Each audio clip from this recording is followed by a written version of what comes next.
2015년 말에 문재인 당시 당대표 영입 1호 인사신데 안철수 대표도 그때 영입 제안을 하셨다 그러는데 왜 문재인 그래요? 전 대표에게 가셨는지 어떤 점이 마음에 드셨어요? 일단은 시기적으로 같은 시기는 아니고요. 네. 안철수 지금의 대표가 훨씬 먼저 저에게 이제 연락을 하셨고 같이 만났고요. 한 2시간 정도 식사하면서 얘기도 나눴었는데 제가 제 아내랑 결혼했어요. 네. 근데 결혼 전에 다른 여성과 사귄 적도 있어요. 네.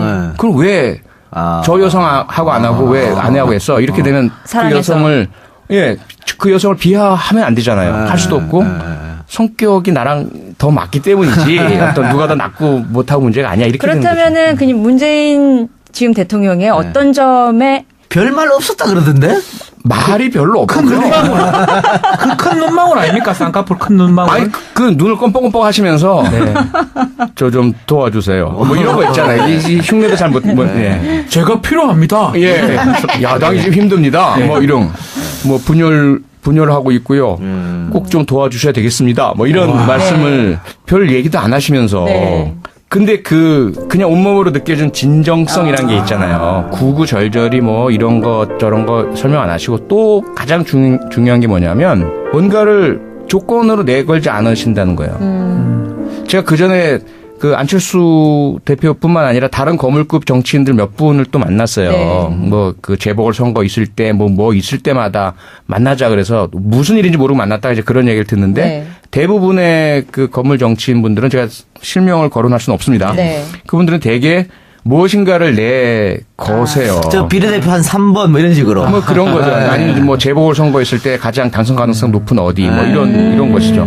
근데 그런 걸 들을 때 저는 뭔가 나를 그렇게 뭔가의 그 조건에 판다는 느낌이 자꾸 드는 거예요.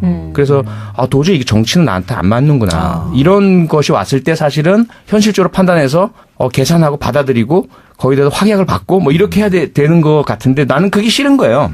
그래서 그냥 난 정치는 안 맞아. 그러고 몇 번 그런 분들 만났다가 정치는 안 한다라고 선언까지 했었는데 SNS에. 근데 이분은 많이 다른 거예요. 문재인 이분은. 걸지도 않았고. 거는 게 아니라 뭐 뜬금없이 그냥 도와달라는 말만 줄장하시고. 그래서 제가 표창원 의원이 영입되고 아마 다음 날인가 바로 기자하고 뭐 인터뷰 방송을 하나 했었는데 이런 얘기가 그때 됐어요. 그래서 속으로 거짓말하고 있네라고 생각하고 네. 예.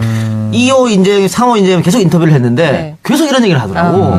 그래서 야 이름에도 불구하고 다 버리고 입당을 했다는 것도 대단한 일이고 그러면서도 민주당을 위해서 열심히 일하는 거 대단한 거다라고 한편으로 생각하면서도 참 이 사람들을 순진하네 이런 생각도 들었거든요. 뭘 모르네. 뭘 그렇죠? 모르네.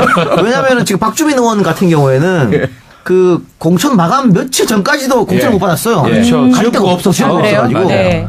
그런데 뭐 할 말이 없는 거야. 약속을 원래 안 했기 때문에. 조홍천 의원도 그랬죠. 김병기 의원도 그랬어요. 마지막에 특히 그 당시에 이제 우리 그 할아버지 비대위원장님께서 김종인 대표? 김종인. 예, 김종인 대표님 계실 때 그 공천 과정에서 여러 가지 이야기가 나왔잖아요. 네. 근데 특히 그 영입 인사들 같은 경우는 어미 사자가 새끼 사자한테 하는 것처럼 너희들이 가서 살아와라.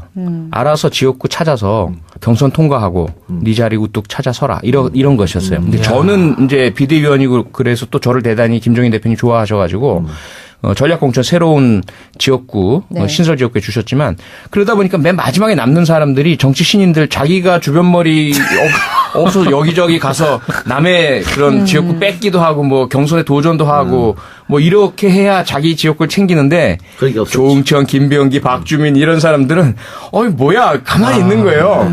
참. 그 제가 막 가서 빨리 가서 지역구 찾으라고 그래도 뭐 안 하고 말지 뭐 이런 상태였어요. 그러니까. 대통령한테 그렇게 해서 인재 영입이 됐는데 지금의 대통령을 믿고 들어온 거 아니에요? 네. 지금 대통령의 활동 점수를 매긴다면 어떻게? 지금 저야 뭐 120, 130 주고 싶죠. 네. 그래요? 지금 SNS에 놀라운 글을 하나 썼습니다. 저는 공감하긴 하는데요. 네. 김희수 후보자 인준안 부결 당시 네. 한호 자격하던 야당 의원들의 모습에서 전 악마를 보았다. 이렇게. 요 SNS 글이 상당히 화제가 됐더라고요. 예. 최민식입니까? 야당 의원. 근데 뭐 의미가 있을 것 같아 이런 글을 썼던 그렇죠. 것은. 아니 그 순간 뭔가 좀 슬펐어요. 너무 그렇죠. 슬프고. 화가 나기도 하고. 예, 화가 나기도 하고. 그러니까 이제 물론 이제 우리가 패배했고 저분들이 승리했다라는 것은 분명하죠. 그래서 저희들이 뭐 반성도 하고 이런 마음이어야 되는 건 맞지만 이게 사람에 대한 거 인사 문제잖아요. 그리고 이제 김희선재 소장 후보자 같은 경우는 100일이 넘었죠. 네. 계속 그냥 대기 상태에서 그렇죠. 본회의가 언제 열리느냐, 본회의 상정이 되느냐 이렇게 끌고 온 거란 말이죠. 특별한 하자도 없는데 거기다 그 사이에 이분을 낙마시키기 위해서 기독교 단체며 뭐 여러 사람 저한테도 수천 통의 문자가 왔어요. 이분을 음해하는. 네네. 특히 뭐 동성애 문제라든지 네. 아주 그냥 그 보기만 해도 아유 이렇게 별로 네. 기분 좋지 않은 내용들 음해하는 왜곡된 사실들 보내왔는데 그런 고통을 안겨드리고 마지막에 결국 145대 145로 부결시키고 나서는 환호작약이라는 표현을 제가 썼거든요. 네. 뭐 박수치고 그냥 무슨 월드컵에서 우리가 뭐 골 넣은 것처럼 서로 저는 끌어안고. 최근에 야당들이 네. 그렇게 기뻐하는 걸 처음 봤어요. 그렇죠. 그래서 제가 그래 좋나? 그 한 분 한 분이 아니라 그 현상, 그 상황이 마치 제가 어떤 악마를 본 것 같은 느낌이 너무 강하게 들었어요. 야당 의원들 중에 이 글 보고 또 항의하거나 이런 분은 안 계셨나요? 아니요. 그건 없었고. 전혀 없으셨어요. 요즘에 또 안철수 대표 발언이 점점 수위가 높아지고 있어요. 뭐 청와대가 국회의 헌법상 권위를 흔드는 발언을 하는 것은 삼권 분립을 흔드는 일이라면서 대통령 보고 이제 사과해야 한다 이렇게 말씀하셨는데 아니, 상권 분립이 철저하게 되니까 145대 145가 나왔지요. 요즘에 안철수 대표 어떻게 보세요? 글쎄 잘 안 봅니다.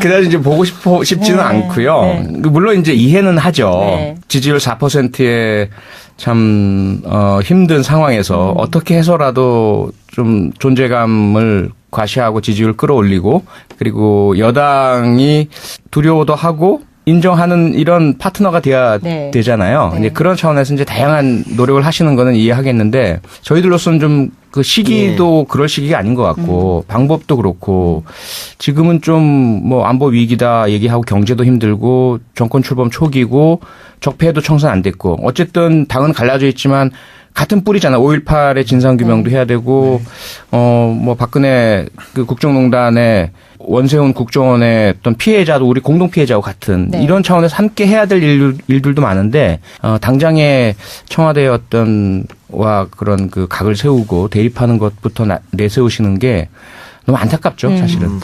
그 투표 전에 뭐 지도부에서 의원들한테 설득 작업을 좀 해라. 야당 의원들. 이런 지시가 내려왔다 그러는데 표현 많이 좀 움직였어요? 움직이긴 했죠, 몸은. 여기저기 왔다 갔다 했는데, 저야 이제 사실 뭐 아직 초선이기도 하고 정치권에 인맥도 많지도 않고요.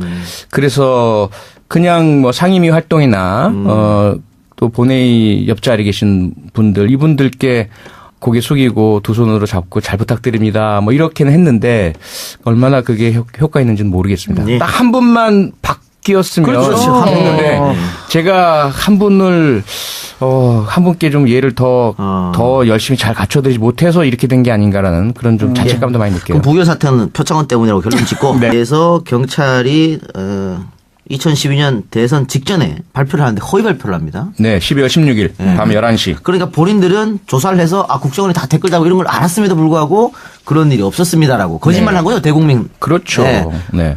어떻게 생각? 경찰 출신으로서 굉장히 부끄러운 일 같기도 할 텐데. 부끄럽고 참담했고 그 발표 직후에 JTBC 맞짱 토론을 했죠. 나가서 네. 오후에 네. 지금 대구시장인 권영진 당시 그 새누리당 전략기획본부장인가요? 그분하고 그때 제가 뭐 이건 말도 안 된다. 경찰 역사상 밤 11시에 중간 수사 결과 발표를 한 적도 없다. 그리고 이게 무슨 뭔가 나와서 하는 거면 모르겠지만 아직까지 아무것도 발견하지 못했다. 이렇게 해서 중간 수사 결과 발표를 하고 그것도 대선 3일 전에. 그렇죠. 그다음에 그 당시에 모든 방송사 자막에 두꺼운 글씨로 경찰, 국정원 여직원 하드디스크에서 댓글 흔적 발견 못해. 이렇게 네. 딱 나갔단 네, 말이에요. 네, 맞아요. 그러면 모든 국민들 입장에서 봤을 때 그때는 또 대선 코앞이라 예. 방송을 엄청나게 보셨다고요. 그렇죠. 그럼 반복해서 그 밑에 하단에 자막이 나오는데 영향을 안 미쳤을 수가 있겠어요. 그러니까 그러면은 경찰의 수건 사업이라고 하는 수사권 독립 뭐 네. 이런 걸 텐데 이런 행동을 하면서 수사권 달라고 하는 게 앞뒤가 안 맞는다. 국민들 비난할 수 있잖아요. 그래서 제가 물 건너 갔다 그랬죠. 수사권 웃기지 마라. 당신들 포기해라. 이게 뭔 짓이냐. 그래서 이제 그 당시 이제 그러한 후의 맥락을 충분히 이렇게 알 수가 없죠. 바쁜 경찰관들이. 그걸 다 모르시고 겉으로 드러나는 것만 보고 있고 설마 정말 국정원이 이런 짓을 하고 설마 경찰이 이것도 서울경찰청장이 중심이 돼서 이렇게 하리라고는 생각 못했던 경찰관들이 저를 엄청나게 비난을 한 거죠. 2015년 말에 문재인 당시 당대표 영입 1호 인사신데 안철수 대표도 그때 영입 제안을 하셨다 그러는데 왜 문재인 그래요? 전 대표에게 오. 가셨는지 어떤 점이 마음에 드셨어요? 일단은 시기적으로 같은 시기는 아니고요. 네. 안철수 지금의 대표가 훨씬 먼저 저에게 이제 연락을 하셨고 같이 만났고요. 한 2시간 정도 식사하면서 얘기도 나눴었는데 제가 제 아내랑 결혼했어요. 네. 근데 결혼 전에 다른 여성과 사귄 적도 있어요. 네. 그럼 왜 저 여성하고 안 하고 왜 아내하고 했어? 이렇게 되면 그 사랑해서. 여성을 그 여성을 비하하면 안 되잖아요. 할 수도 없고 성격이 나랑 더 맞기 때문이지 어떤 누가 더 낫고 못하고 문제가 아니야 이렇게 되는 거죠. 그렇다면은 그냥 문재인 지금 대통령의 어떤 점에 별말 없었다 그러던데? 말이 별로 없고 그 큰 눈망울 아닙니까? 쌍꺼풀 큰 눈망울. 아니 그 눈을 껌뻑껌뻑 하시면서 네. 저 좀 도와주세요. 뭐 이런 거 있잖아요. 이 흉내도 잘 못 예. 제가 필요합니다. 예. 야당이 좀 힘듭니다. 뭐 이런 뭐 분열하고 있고요. 꼭 좀 도와주셔야 되겠습니다. 뭐 이런 말씀을 별 얘기도 안 하시면서 네. 근데 그냥 온몸으로 느껴진 진정성이란 게 있잖아요. 구구절절히 뭐 이런 거 저런 거 설명 안 하시고 또 가장 중요한 게 뭐냐면 뭔가를 조건으로 내걸지 않으신다는 거예요. 제가 그 전에 그 안철수 대표뿐만 아니라 다른 거물급 정치인들 몇 분을 또 만났어요. 네. 뭐 그 재보궐선거 있을 때 뭐 있을 때마다 만나자 그래서 무슨 일인지 모르고 만났다가 이제 그런 얘기를 듣는데 네. 대부분의 그 거물 정치인분들은 제가 실명을 거론할 수는 없습니다. 네. 그분들은 대개 무엇인가를 내거세요. 저 비례대표 한 3번 뭐 이런 식으로. 뭐 그런 거죠. 아니면 뭐 재보궐선거 있을 때 가장 당선 가능성 높은 어디 뭐 민주당을 위해서 열심히 일하는 거 대단한 거다. 라고 한편으로 생각하면서도 참 이 사람들을 순진하네. 이런 생각도 들었거든요. 뭘 모르네. 뭘 그렇죠? 모르네. 왜냐하면 지금 박주민 의원 같은 경우에는 그 공천 마감 며칠 전까지도 공천을 예. 못 받았어요. 예. 그렇죠. 갈 지역구가 데가 없어서. 그래요? 없어가지고. 네. 그런데 뭐 할 말이 없는 거야. 약속을 원래 안 했기 때문에. 조홍천 의원도 그랬죠. 김병기 의원도 그랬어요. 마지막에 특히 그 당시에 이제 우리 그 할아버지 비대위원장님께서 김종인 대표? 김종인. 예, 김종인 대표님 계실 때 그 공천 과정에서 여러 가지 이야기가 나왔잖아요. 네. 근데 특히 그 영입 인사들 같은 경우는 어미 사자가 새끼 사자한테 하는 것처럼 너희들이 가서 살아와라. 알아서 지역구 찾아서 경선 통과하고 네 자리 우뚝 찾아서라. 이런 것이었어요. 근데 저는 이제 비대위원이고 그래서 또 저를 대단히 김종인 대표님 좋아하셔가지고 전략공천 새로운 지역구 네. 신설 지역구에 주셨지만 그러다 보니까 맨 마지막에 남는 사람들이 정치 신인들 자기가 주변머리 없어서 여기저기 가서 남의 그런 지역구 뺏기도 하고 뭐 경선에 도전도 하고 뭐 이렇게 해야 자기 지역구를 챙기는데 그런 게 없었지. 조응천, 김병기, 박주민 이런 사람들은 뭐야 가만히 있는 거예요. 참. 그 제가 막 가서 빨리 가서 지역구 찾으라고 그래도 뭐 안 하고 말지 뭐 이런 상태였어요. 그러니까. 대통령한테 그렇게 해서 이제 영입이 됐는데 지금의 대통령을 믿고 들어온 거 아니에요? 네. 지금 대통령의 활동 점수를 매긴다면 어떻게? 지금 저야 뭐 120, 130 주고 싶죠.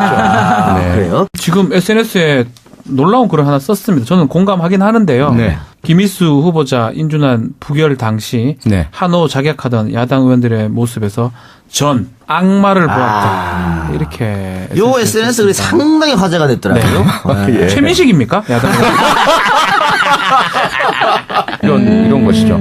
근데 그런 걸 들을 때 저는 뭔가 나를 그렇게 뭔가의 그 조건에 판다는 느낌이 자꾸 드는 거예요. 그래서 도저히 이게 정치는 나한테 안 맞는구나. 이런 것이 왔을 때 사실은 현실적으로 판단해서 계산하고 받아들이고 거기다가 확약을 받고 뭐 이렇게 해야 되는 것 같은데 나는 그게 싫은 거예요. 그래서 그냥 난 정치는 안 맞아 그러고 몇 번 그런 분들 만났다가 정치는 안 한다라고 선언까지 했었는데 SNS에. 근데 이분은 많이 다른 거예요. 문재인 뭘 이분은. 걸지도 않았고. 거는 게 아니라 뭐 뜬금없이 그냥 도와달라는 말만 줄장하시고. 그래서 제가 표창원 의원이 영입되고 아마 다음 날인가 바로 기자하고 뭐 인터뷰 방송을 하나 했었는데 이런 얘기가 그때 됐어요. 그래서 속으로 거짓말하고 있네라고 생각하고 네. 예. 2호 인재영, 3호 인재영 계속 인터뷰를 했는데 네. 계속 이런 얘기를 하더라고. 그래서 야 이름에도 불구하고 다 버리고 입당을 했다는 것도 대단한 일이고 그러면서도